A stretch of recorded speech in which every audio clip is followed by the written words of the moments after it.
하나님의 말씀 보십니다. 사무엘상 16장 말씀 보시겠습니다.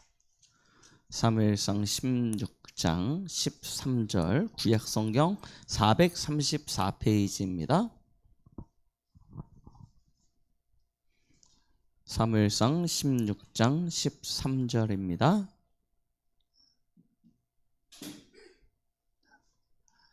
찾으셨으면 같이 합독하십니다. 사무엘의 기름 뿔병을 가져다가 그의 형제 중에서 그에게 부었더니 이날 이후로 다윗이 여호와의 영에 크게 감동되니라. 사무엘이 떠나서 라마로 가니라. 아멘. 오늘 말씀 제목은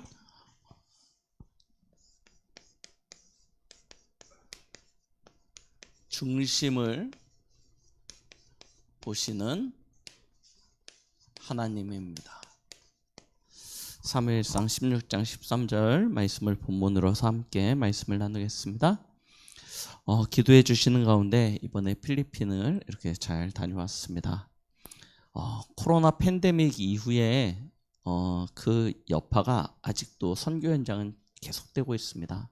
물론 우리나라도 마찬가지겠지만 이번에 가봤더니 코로나 팬데믹 이전과 이후에 어떤 사회적 양상이 많이 달라졌어요. 필리핀은 기본 한 가정에 아이들을 6명, 7명 이렇게 아이들을 낳았습니다. 그러나 코로나 팬데믹 이후로 절반으로 줄었어요. 3명, 4명 한 가정. 그래도 우리는 많죠. 그런데 필리핀이라는 나라의 그동안 입장에서 보면 아이가 반으로 준 거예요. 반으로 줄었습니다. 아이들이 굉장히 좀 그들의 입장에서는 귀해졌죠. 전에는 그냥 넘쳐났는데 반으로 주니까 귀해졌어요. 예전에는 교회를 아이들이 가서 여름 성경학교로 하고 수료증을 받잖아요. 그러면 가족의 큰 행사였습니다. 엄마 아빠들이 다 왔어요. 교회를 다니다니 거의 80%가 카톨릭이기 때문에 교회를 안 다니는 경우가 훨씬 더 많죠. 그런데 교회에서 어떤 성경학교를 하면 다 부모님이 와서 뒤에서 박수 쳐주고 환영해주고 막 그런데요. 그런 분위기가 싹 사라졌어요.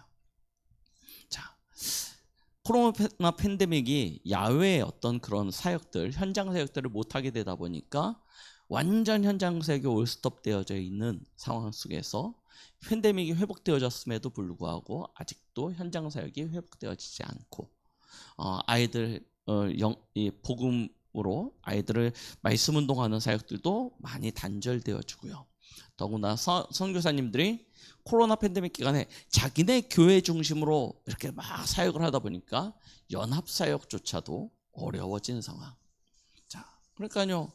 총회나 노회나 다 힘이 없었던 그때 이번에 처음으로 연합 사역이 진행되어진 것입니다. 코로나 팬데믹 이후로. 총회라는 이름을 걸고 그래서 물론 예전에 비하면 이게 또 아직 애들이 방학을 안 해가지고 아이들이 많이 모이지 못했어요. 그러나 의외로 교사들이 많이 모이고 그 가운데 교회의 리더 2명씩을 뽑아서 대표 교사로 선정을 해서 그들과 함께 지속 사역을 내년 사역을 위해서 비대면으로 지속 사역을 할 수 있는 이제 시스템을 완전히 갖추어 놓고요. 이렇게 시스템을 쭉 준비해 놓고 이제 내년 사역을 시작할 수 있는 그런 전환점. 그래서 메시지의 모든 포인트가 전환점이다. 이 시간표를 통해서 하나님께서 필리핀 현장에 새로운 일들을 하실 것이다 라는 그런 방향을 계속 주게 되어졌는데요. 그렇게 전환점 이야기를 하고 있었는데 필리핀에서 충격적인 소식이 들려왔습니다. 당회장 목사님이 은퇴를 하신다는 거예요. 그래서 원로로 물러나시고 새로운 이제 목사님을 청빙을 한다라는 소식이 필리핀에서 딱 들린 거예요. 저 농담인 줄 알아요. 누가 이거 거짓말을 이렇게 왜냐면 지난주까지도 하나도 그런 게 없었으니까 거짓말을 이렇게 돌려가지고 필리핀에서 여기저기 다 전화를 돌렸습니다. 전화를 했더니 사실이었어요. 그래서 어떻게 된 일인지 어저께 이제 당회장 목사님하고 통화를 했습니다. 목사님, 갑자기 이런 소식을 듣게 되었어요 하고 이제 했더니 목사님이 그동안 사정을 이렇게 쭉 이야기를 해주시더라고요. 제가 목사님 괜찮으세요? 그랬거든요. 그때 목사님이 괜찮겠어? 그러더라고요. 진짜 평생을 이렇게 하나님 앞에서 이렇게 쭉 달려오시다가 이제 내려놓고 이제 새로운 후임을 세우고 그리고 이제 뒤에서 파라사역 중심으로 이렇게 하시겠다라고 이야기를 하시더라고요. 그래서 어저께 당회가 있었습니다. 당회에서 통과가 되어졌고요. 이제 다음 주에 공동의회를 통해서 전교인 3분의 2 이상이 찬성을 하게 되어지면 이제 새로운 담임 목사님을 청빙하게 되어지고 아마 당회장 목사님은 올해까지로 사역을 이렇게 정리하시는 걸로 그렇게 이야기가 된 것 같습니다. 역시 마찬가지죠. 이제 저희도 어떤 전환점을 맞이하게 된 것입니다. 자, 그러면 이런 시간표 속에서 저희는 무엇을 붙잡아야 됩니까? 우리 지난주 말씀 기억하십니까? 지난주 2부에 주셨죠.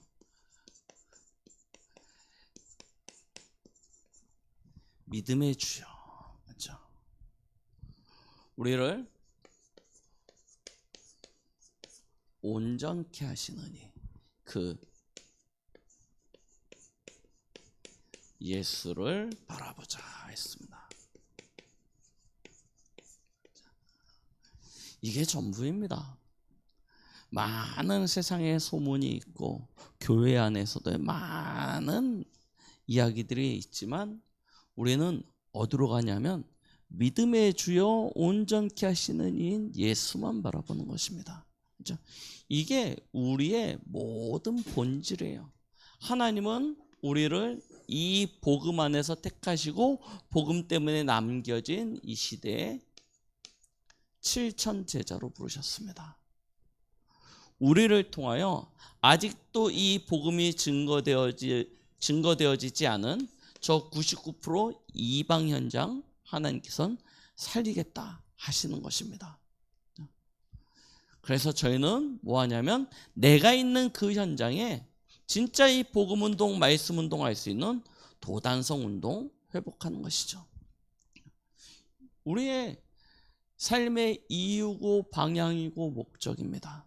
그래서 저희는 다른 거 아니에요. 믿음의 주여 온전케 하시는 이인 예수만 바라보는 것입니다. 그런데 참 세상이 우리를 가만히 놔두지 않고 계속해서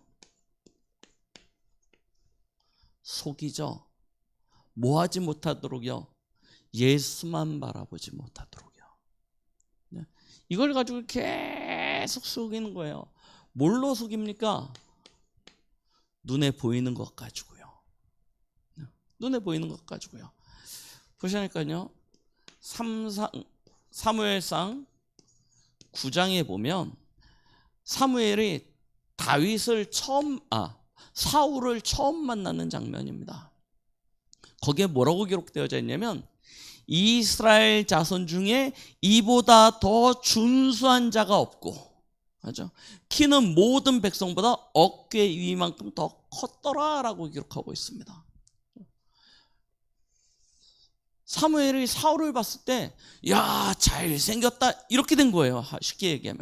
그런데 이 모습이 나중에 이스라엘 백성들이 제비뽑기 했지 않습니까? 제비뽑기 해가지고 도대체 누가 왕이 될 거냐 제비뽑기 했는데 사울이 딱 뽑히니까 사울이 누구야 어떤 놈이야 하고 막 보다가 딱 얼굴 보는 순간 야, 저 정도면 왕해도 되겠다라고 생각해요. 저 정도면 왕해도 되겠다. 자, 우리도 모르게 이 겉모습에 속게 되어진다니까요. 오늘 사무엘이요, 이새의 집에 아들들 가운데 한 사람에게 기름을 부으러 왔습니다. 누군지 몰라요. 누군지 모르는데 기름을 부으러 왔어요. 그래서 아들들을 쭉 줄을 세워놓고요, 이 사람입니까 하나님 하고 질문하는데요, 그 중에 엘리압이 제일 처음 딱 보여졌습니다. 엘리압이 눈에 딱 들어왔어요. 그런데 뭐라고 사무엘을 생각되었냐면, 야, 하나님이 기름 부으실 자가 과연 여기 있다. 왜냐? 용모와 키가요 아름다운 거예요. 하나님 뭐라면 제발 겉모습에 속지 말라는 거예요. 용모와 키 보지 말라. 외모 보지 마라. 우리의 모든 삶의 대부분이 그렇게 흘러갑니다. 겉으로 드러나지는 모습, 이게요, 우리도 모르게 우리 안에 각인, 뿔이 체질이 되어져 있는 거예요. 왜 그러냐? 그럴 수밖에 없죠. 창세기 3장, 하나님 떠나서 하나님이 주신 축복이 완전히 단절되어져 있는 상태. 더군다나 하나님 앞에 범한 이 하나님을 떠난 죄로 인하여 본질상 진노의 자녀, 저주 가운데 빠져버렸습니다. 그의 인생이 완전히 요한복음 8장 44절 마귀에게 속한 상태. 자, 본질적으로 하나님을 떠나서 하나님이 주신 축복을 상실하니까요. 그 마음이 어떤 상태가 되냐면 완전 공허한 상태가 되어집니다. 내 안에 함께 하셔야 될 하나님이 떠나버렸어요. 자, 무엇으로 내 마음을 채우려고 해도 채울 수 없는 공허한 상태. 그러니까 인생이 늘 흔들립니다. 혼돈 속에 빠지죠. 그 가운데 완전 마귀에게 장악되어졌어요. 인생이 어둠에 잡힌 것입니다. 흑암운동 공허가 인생 가운데 완전히 잡히게 되어진 거예요. 자, 그러니까 이때부터 이 결과로 어떤 상태가 되어집니까? 창세기 3장, 나 중심. 나예요. 자, 내가 내 인생을 책임져야 된다라고 생각되어지는 그 순간부터 우리는 어떻게 살아야 됩니까? 굉장히 치열하게 살아야 되죠. 강해 보여야 됩니다. 얕잡아 보이면 그냥 다 잃고 빼앗기고 죽는 것입니다. 지금은 그나마 법으로라도 보호를 받지 않습니까? 생각해 보십시오. 완전 옛날 아담과 하와 이후에 에덴에서 쫓겨난 상태. 우리가 생각하기로 따지면 뭐 이렇게 가죽옷 걸쳐 있고 구석기, 그냥 길거리 가다가 누구 하나 있으면 죽이고 빼앗고 당연한 시대예요. 그러니까 나를 보호하기 위해서, 나를 지키기 위해서 어떻게 됩니까? 나를 강하게 만들어야 돼요. 그래서 창세기 4장에 보면 성을 쌓고요, 무기를 만들고요, 그렇게 되는 거예요. 그렇죠? 나를 지켜야 되는 거예요. 그래서 이 람에게 노래가 그냥이 아니라니까요. 많은 사람들을 죽이는 것이 자기를 지키는 길이에요. 그러니까 약육강식이라는 말이 당연히 나올 수밖에 없죠.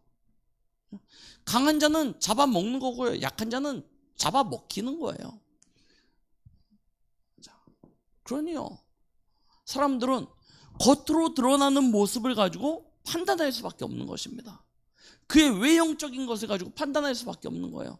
사람들은 자기가 가진 것을 과시하기 시작합니다. 그게 창세기 6장이에요. 그렇죠? 완전 물질 중심이고 세상 중심, 육신 중심, 이렇게 흘러가는 거예요. 이런 시대가 되다 보니까 당연히 오는 영적인 상태는 네피림 상태가 되어질 수밖에 없고요. 그래서 사람들은 은연중에 소망하게 됩니다. 뭘요? 창세기 11장, 성공이요. 성공하는 길만이 나와 우리를 지키는 방법이 되는 거예요. 그래서요, 성공을 향해서 계속 달려갑니다. 그런데 마음은 원인데 할 수 있는 힘이 없죠. 그렇죠? 모두가 다 그와 같이 하려고 하지만 할 수 있는 힘도 없고, 어느 날 그냥 뜻하지 않게 찾아오는 저주와 재앙, 한순간에 모든 게 다 무너지는 거예요. 지금처럼 뭐 콘크리트로 쌓아 올리는 것도 아니고요, 농사를 짓는 사회인데, 농경 사회인데 큰 태풍 한번 불면 싹 없어지는 겁니다. 그죠? 홍수 한번 나면 싹 사라지는 거예요. 그러니까 뭐가 두려워집니까? 당연히 눈에 보이지 않는 힘에 대한 두려움을 가지게 되는 거예요. 그래서 뭘 찾아요? 신을 찾게 되는 것입니다. 그래서 우상이 만들어지고 종교가 만들어지고 그 귀신 앞에 절하게 되어지는 것입니다. 당연히 그렇게 되어질 수밖에 없죠. 세상 문화와 흐름이 그렇게 흘러갈 수밖에 없는 것입니다. 이런 흐름 속에 있다 보니까요, 어떻게 되겠습니까? 인생이요, 해결되어지지 아니하는 영적 문제 가운데 갇히게 되는 거예요. 반복되어지는 영적 문제 속에 갇히게 되는 것입니다. 자, 그렇게 찾아오는 것이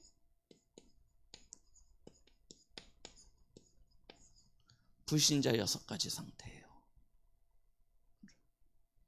그래서 우상숭배, 종교, 귀신 섬기면 어떻게 되어집니까?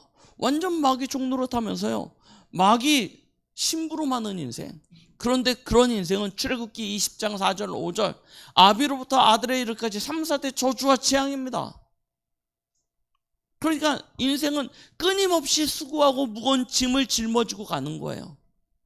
어디서 이걸 해결해야 되는데 해결할 수 있는 길이 없습니다. 그래서 마음이 눌리고 생각이 눌리고 완전히 잡히기 시작하죠. 그럼 이걸 풀어야 되니까 뭐로 갑니까? 향락, 쾌락, 음란, 그렇죠? 이쪽으로 흘러가게 되는 거예요. 그래서 술을 만들고요, 악기를 만들고요. 그래서 먹자, 마시자, 즐기자 하는 인생으로 갑니다. 왜요? 인생이 괴로워서 하는 거예요. 그걸 풀어내야 되니까요. 그런데 그렇게 되면 찾아오는 결과가 있죠. 무엇입니까? 여러 가지 삶의 문제가 옵니다.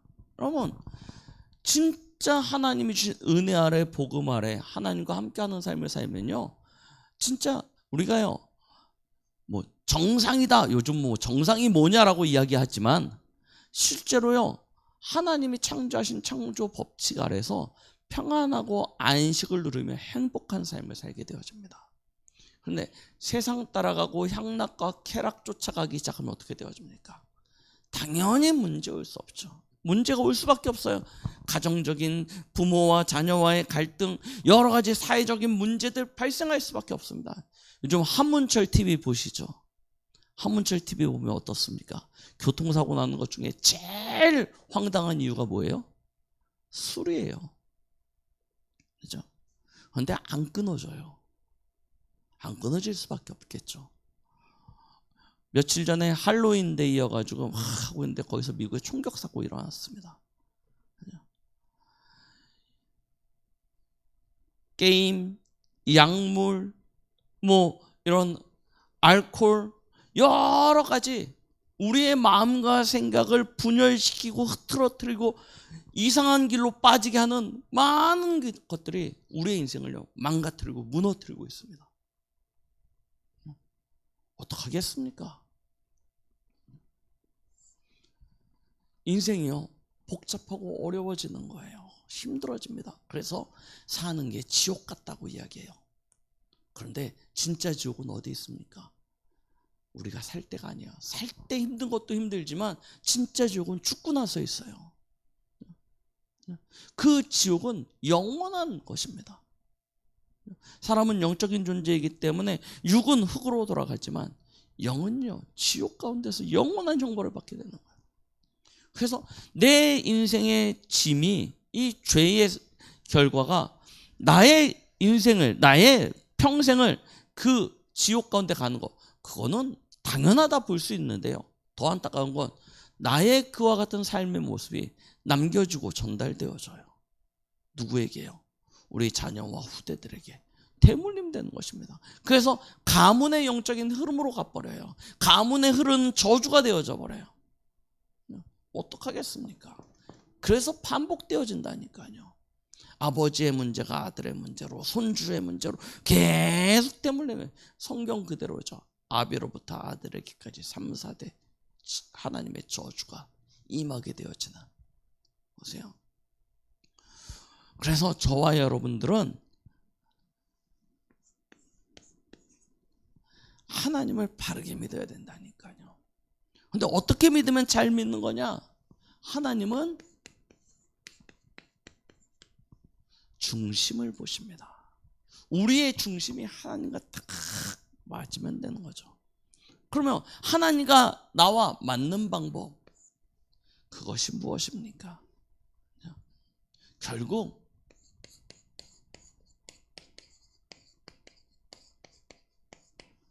누구와 함께하는 인생이 되어지냐는 것입니다. 왜 인생이 이와 같은 저주와 재앙에 빠졌냐? 하나님을 떠난 결과예요. 마귀에게 잡혔기 때문입니다. 그래서 이와 같은 저주와 재앙 가운데 빠진 인생이 되어져 버렸어요. 그러면 어떻게 하면 됩니까? 다시 하나님 만나면 되죠. 다시 하나님 만나면 됩니다. 그 길밖에 없어요. 그렇죠? 하나님 만나는 길이 무엇입니까? 창세기 3장 15절, 여자의 후손으로 약속되어진 메시아, 그가 오시며 뱀의 머리, 너희를 실패시키고 멸망시킨 저 사단의 머리를 박살낼 것이라 말씀하셨습니다. 그 어린 양의 피가 너희를 죄와 저주에서 해방시킬 것이래요. 그 메시아로 말미암아 우리가 다시 하나님과 함께하는 축복을 누릴 것에 대하여 구약은요 아주 자세하게 설명하고 있는 것입니다. 그 약속되어진 구약의 말씀이 신약에 성취되어지는데요, 여자의 후손으로 약속되어진 하나님의 아들이 오신 이유는 마귀의 일을 멸함이라. 마귀의 일을 멸하러 오셨다고 분명히 말씀하셨습니다. 그 그리스도가 생명의 성명의 법이 되어져서 우리를 죄와 사망의 법에서 해방시키겠다 약속하셨습니다. 그분이 오셨어요. 어떻게요? 우리의 인생에 길이요 진리요 생명으로 오신 것입니다. 구약에 약속되어진 메시아가 신약의 그리스도로 오셨는데 그분이 누구십니까? 바로 예수님이십니다. 그 예수님이 요한복음 19장 30절 십자가에 피 흘려 죽으심으로 말미암아 우리의 인생의 모든 문제를 한 번에 끝내셨어요. 우리는 그 그리스도의 십자가, 그 대속의 은혜를 믿음으로 말미암아 구원을 받고 하나님의 자녀가 되는 것입니다. 하나님의 자녀가 되는 거예요. 하나님의 자녀는 계시록 3장 20절입니다. 볼지어다 내가 문 밖에 서서 두드리노니 누구든지 내 음성을 듣고 문을 열면 내가 그에게로 들어가 그와 더불어 먹고 마시며 그는 나와 더불어 먹고 마시리라 말씀하셨습니다. 다시 하나님과 함께하는 인생이 되어져요. 우리의 중심에 누가 주인으로 계시느냐, 이게 전부라니까요. 여기서부터 시작되어지는 것입니다. 마귀에게 속한 인생은요 아무리 노력해도 계속되어지는 이 영적인 문제, 이 재앙의 문제 해결 못합니다. 그런데요 하나님이 주인 되신 인생, 하나님이 그 가운데 함께 하시는 인생 완전히 바뀌는 거예요. 어느 정도입니까? 고린도후서 5장 17절 재창조입니다. 성경에서는 거듭남이라고 이야기하고 있죠. 이전 것은 지나갔으니 보라 새 것이 되었다라고 말씀하시는 것입니다. 다시 태어나는 거예요. 이렇게 실패할 수밖에 없고 무너질 수밖에 없는 인생 속에서 다시 태어나는 것입니다. 어떻게요? 갈라디아 2장 20절 내가 사는 게 아니고 내 안에 그리스도께서 사시는 인생으로 바뀌어지는 거예요. 하나님이 내 안에서 나의 인생을 사시는 것입니다. 그러니요 당연히 회복되어지죠. 창세기 1장 27절 원래 하나님이 창조하신 하나님의 형상, 그 하나님의 형상이 회복되어지니까 따라오는 하나님의 복, 이게요 자연스럽게 회복되어지는 것입니다. 자, 그 안에 이 하나님의 형상과 하나님의 축복이 회복되어지니까요 힘이 생겨요. 창세기 2장 7절. 돈이 있기 때문에 생기는 힘은 돈이 없어지면 사라집니다. 건강하기 때문에 힘이 생기면, 건강을 잃어버리면 그 힘은 사라져버립니다. 세상의 모든 힘은요 잠시 있으면 잠시 무언가 가지면 힘이 생겼다가 그거 없어지면 없어져 버려요. 그런데 하나님이 주시는 힘은 아닙니다. 본질적이고 근원적인, 하나님이 하나님의 형상으로 창조된 인간의 DNA 속에 심어 놓으신 거예요. 영혼 속에 심어 놓으신 거예요. 그래서 사라지거나 없어지거나 누군가 빼앗아가거나 할 수 없는 힘입니다. 이 힘이 있으니까요 어떻게 되어집니까? 요셉은 노예로 가도 괜찮아요. 생각해 보십시오. 힘 없는데 노예로 팔려갔다 끝이라니까요. 그런데 이 근원적인 힘이 있으니까 그가 가는 모든 곳은 어디가 돼요? 에덴이 되어져요. 초막이나 궁궐이나 내 주위에 쓰 계신 거예요. 그 어디나 하늘나라. 이해가 되십니까? 어떻게 초막에 살면서 하늘나라라고 이야기합니까? 궁궐 살아야죠. 어떻게 배고프면서 하늘나라라고 이야기합니까? 배 불러야지 하늘나라죠. 세상이 그렇게 이야기한다니까요. 그런데 노예여도 감옥이어도 불 속에 들어가도 사자굴에 들어가도 괜찮아요. 왜요? 하나님은 사람을 환경과 상황으로 힘없고 행복하도록 평안하도록 하신 것이 아니라 하나님 안에서 힘없고 행복하고 평안하고 안식을 누리도록 창조하셨기 때문에. 그래서 우리는 이 축복을 실제로 누리는 것입니다. 이런 비밀을 가진 사람을 창세기 12장 1절로 3절에 너는 복이야 라고 이야기하시는 거예요. 복이 있구나. 하나님은요 우리에게 이와 같은 축복을 주신 것입니다. 그럼 우리는 뭐 하면 되냐? 이 축복을 이제 실제 삶 속에서 지속적으로 누리는 비밀을 회복하면 되겠죠. 우리의 삶에서 실제 회복하고 누리는 것입니다. 하나님이 우리에게 허락하신 이 구원의 축복이요,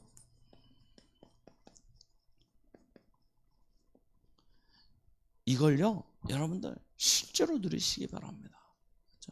어떻게 누리시면 되냐? 기도 속에서요. 이걸 가지고요 하나님 주신 이 구원의 축복을 가지고 진짜 행복하고요 힘없고요 하나님 주신 증거를 누릴 만큼 이 축복을요 계속 누리십시오. 환경과 상황이 바뀌는 게 아니고 내가 하나님과 맞아질 수 있도록. 어저께 글씨기도 때 말씀드렸죠. 에브라함 링컨의 기도였습니다. 남북전쟁 간에 링컨이 지도하였던 북군이 밀리기 시작했어요. 전쟁에 이길 희망이 안 보입니다. 에브라함 링컨은 하나님만 바라볼 수밖에 없었기 때문에 하나님 앞에 금식하며 기도하였고, 그가 기도하는 분위기는 전 미국 그 북군들 여기에 쫙 퍼지기 시작합니다. 관료들이 와서 이야기합니다. 우리가 함께 기도합시다. 하나님 우리 편이 되어 주셔서 우리로 이 전쟁에서 이기게 하여 주시옵소서. 함께 우리 대통령님 같이 기도해서 진짜 하나님의 도우심을 바라봅시다. 그때 링컨이 했던 고백입니다. 하나님이 나의 편이 되는 것이 중요한 게 아니고 나의 걱정은 지금 내가 하나님 편에 서 있느냐라는 것이었어요. 내가 진짜 하나님과 맞다면, 내가 진짜 하나님 편에 서 있다면 하나님은 내게 응답하실 것이다. 근데 나는 하나님과 맞지 않는데 응답은 하나님 앞에 달라고 해요. 하나님이 진짜 응답을 내게 주실 이유나 필요가 있겠습니까? 그래서 링컨은요, 항상 자신의 고민은 내가 지금 하나님 편에 서 있냐는 것이었습니다. 우리의 누림입니다. 문제 해결, 상황 변화 아니고요. 나의 중심이, 나의 모든 방향이 하나님과 지금 맞냐는 것입니다. 여기에 합당하게 부름받은 이가 바로 오늘 다윗입니다. 자, 여러분,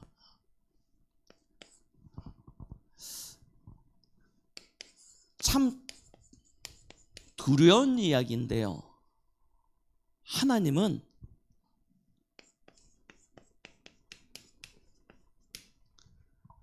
아십니다. 맞죠? 하나님은 아세요. 하나님은 우리의 중심을 보시기 때문에요. 시편 11편 4절이요. 여호와께서는 그의 성전에 계시고 여호와의 보좌는 하늘에 있으며 그의 눈이 인생을 통촉하시고 그의 안목이 그들을 감찰하시도다라고 말씀하고 계십니다. 하나님이요, 높은 곳에서 인생을 바라보시며 그의 인생을 감찰하신다는 거예요. 잠언 16장 2절입니다. 뭐라고 말씀하십니까? 사람의 행위가 자기 보기에는 모두 깨끗하여도 여호와는 심령을 감찰하시느니라 라고 말씀하세요. 마찬가지입니다. 잠언 21장 2절, 사람의 행위가 자기 보기에는 모두 정직하여도 여호와는 마음을 감찰하신다라고 말씀하고 계십니다. 하나님은요, 보고 계신다니까요. 알고 계십니다. 시편 7편 9절, 악인의 악을 끊고 의인을 세우소서. 의로우신 하나님이 사람의 마음과 양심을 감찰하시는도다라고 말씀하고 계십니다. 하나님은요, 보고 계십니다. 하나님 앞에 감춰질 것이 하나도 없다는 사실을 기억하시기 바랍니다. 히브리서 4장 13절입니다. 뭐라고 말씀하십니까? 지으신 것이 하나도 그 앞에 나타나지 않음이 없고 우리의 결산을 받으실 이의 눈 앞에 만물이 벌거벗은 것처럼 드러나느니라 라고 말씀하고 계세요. 벌거벗은 것처럼 하나님 앞에서 다 드러난다는 거예요. 그렇죠? 하나님은 알고 계십니다. 그래서 무엇이 중요하냐? 우리의 영적인 상태, 평상시에 우리의 삶의 그 중심, 그렇죠? 이게 너무나 중요해요. 그런데 다윗은 거기에 합한 자예요. 그 증거가 무엇입니까? 시편 78편 70절로 72절에요. 다윗이 언제냐? 아직 양우리에 있을 때였습니다. 그는 한 손에는 믿음을, 한 손에는 공교함을 준비하였어요. 아직 양우리에 있는데. 생각해 보십시오. 어린아이가 저 양들을 먹이려고 허허벌판 초지에 나가서요, 양들과 함께 합니다. 얼마나 외롭고 힘들겠습니까?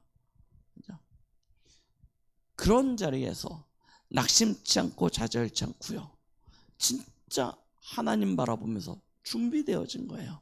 어떻게 그의 신앙을 고백하냐면 시편 1편 1절로 6절입니다.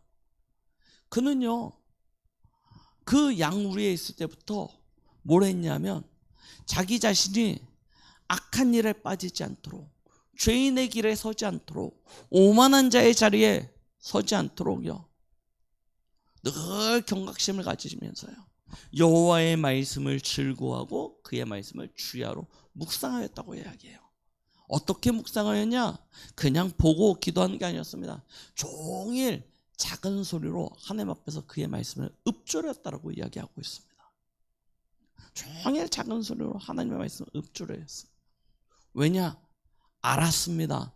악인의 길 그 결과, 의인의 길의 그 결과, 이걸요 미리 말씀을 통해서 전달받은 거예요. 그래서요 평상시 다윗이 기름 부음을 받기 전부터 하나님 앞에 서 있던 그의 모습이요. 그러니요 오늘 저희가 보았던 사무엘상 16장 1절로 13절에 하나님이요 사무엘을 때가 되니까 다윗 앞에 보내시는 것 아닙니까? 시간표는 아무도 모릅니다. 어떻게 알겠습니까? 아무도 몰라요. 그런데 분명은 그 날이 우리에게 오게 되어져 있고요. 그 날에 우리가 하나님 앞에 서게 되어진 그때 우리의 영적인 상태가 우리의 삶을 완전히 좌우하게 되어진다니까요. 다윗은 하나님의 보시기에 합한 자였습니다. 그래서 그에게 하나님이 기름을 부으셨고 그날 이후로 다윗은 하나님의 영에 크게 감동되어집니다. 얼마만큼입니까? 사무엘상 16장 14절로 23절에 보니까 어떤 이야기가 나오냐면 사울이 악신에 들려요.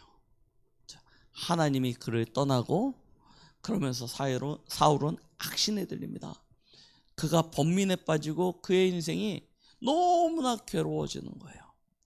그래서 정사를 돌볼 수 없는 너무 심각한 상태가 되니까 주위에 있는 신하들이 아이디어를 내기를 성령 충만한 찬양을 잘하는 아이를 곁에 두고 찬양을 하게 하면 흑암이 떠나고 그러면 좀 이렇게 안정되지 않겠냐라고 생각되어져서 수소문합니다. 왕에게 건의를 했고 왕이 그럼 그게 옳다 생각되게 혹시 주위에 아는 사람이 있느냐? 그런 사람이 있느냐? 그때 어떤 한 사람이 다윗을 추천해요. 다윗이 왕 앞에 서게 되어졌는데 왕이 너무 흡족합니다. 그래서 다윗을 곁에 두고 무기를 담당케 하면서 또한 찬양을 하게 합니다. 근데 다윗이 찬양할 때 어떤 일이 일어나요? 악신이 떠나가게 되어져요. 악신이 떠나가게 되어져요. 그런 일들이 일어나게 되는 것입니다. 보세요. 하나님이 그를 택하셨고 그에게 기름을 붓고 그에게 하나님의 영을 부으셨더니 그 일이 즉시요 현장에 능력으로 나타나지게 되어지죠. 하나님의 함께 하심의 증거로 나타나지게 되는 것입니다. 그래서 저희는요 다른 것 없다니까요. 믿음의 주여 온전케 하시느니 예수만 바라보는 것입니다. 어떻게요? 일심 전심 지속. 그렇죠? 우리의 평상시의 영적인 상태로 그리스도를 바라고 누리는 그와 같은 삶을 사는 것입니다. 어떻게 하면 되냐? 방법을 모르겠으면요 일단 들으십시오. 듣기부터 하시면 됩니다. 그러면 뭐가 나오냐 하면 어느 순간 내 마음에 감동되어지는 하나님의 말씀이 들리게 되어집니다. 그럼 그 말씀을 붙잡고 기도하십시오. 어떻게 기도해야 되냐? 모르면요 그냥 대충 기도하시면 됩니다. 마지막에 예수님 이름으로 기도합니다. 아멘만 하시면 돼요. 부처님 이름으로 기도하시면 큰일 납니다. 예수님 이름으로 기도합니다. 아멘 하시고 끝내시면 돼요. 이렇게 저렇게 기도할 거 어떻게 어떤 방법으로 그런 거 고민하지 마십시오. 하나님 앞에 엎드려 기도하세요. 예수님의 이름으로. 그러면 하나님께서 응답해 주십니다. 이게 한 번, 두 번, 세 번, 네 번 쌓이다 보면 말씀이 정리되어지고 기도가 정리되어지고 그러다 보면 내 인생 속에 하나님이 주시는 지혜가 발견되어집니다. 어느 길로 가야 될지 무엇을 해야 될지 하나님께서 알려주시는 게 보여지기 시작해요. 그때부터 우리는 움직이는 것입니다. 많은 전환점의 시기가 되어졌습니다.